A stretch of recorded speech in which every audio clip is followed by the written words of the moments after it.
When a person resigns or chooses early retirement, what is their greatest concern? Some may say they worry about where their income will come from since they will no longer receive a salary. However, this is not always the primary concern. Many households maintain good financial habits and personal savings, and it is common to keep emergency reserves.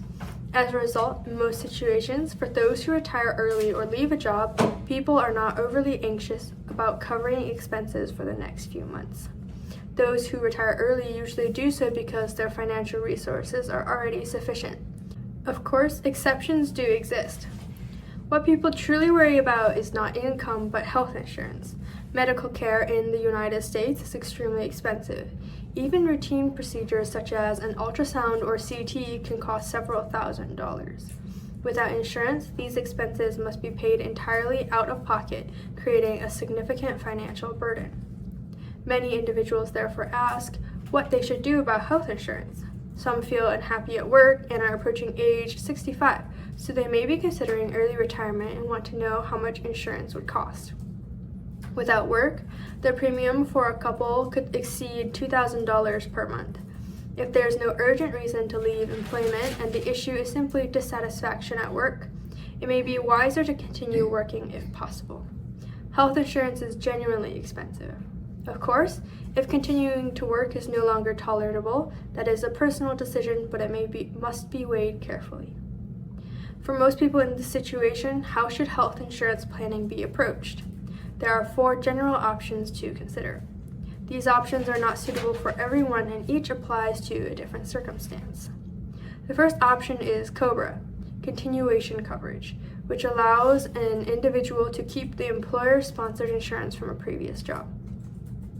When in employment, the employer previously pays a large portion of the premium. After leaving the job, the individual must pay the full cost. However, the deductible and out-of-pocket limits remain the same, and any amount paid during the year continue to count through the end of that calendar year.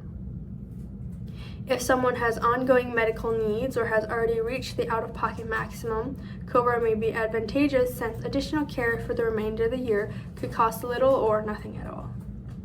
COBRA coverage can last up to 18 months, though it is often relatively expensive. For individuals with higher income and greater health needs, it may be the most appropriate choice depending on the specific situation. The second option is coverage through the Affordable Care Act marketplace. Individuals who leave their job typically have a limited period, about 2 months, to enroll. This insurance provides comprehensive coverage, though previous deductibles and out-of-pocket spendings do not transfer. The major advantage is that those with lower household income may qualify for tax credits that significantly reduce premiums. For people with moderate income, greater health needs, and a desire for broader protection, marketplace coverage can be an excellent solution. The third option is short-term medical insurance. Such policies may be purchased for several months and can sometimes be renewed.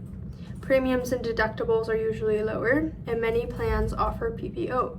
However, short-term insurance generally does not cover pre-existing conditions or current medications.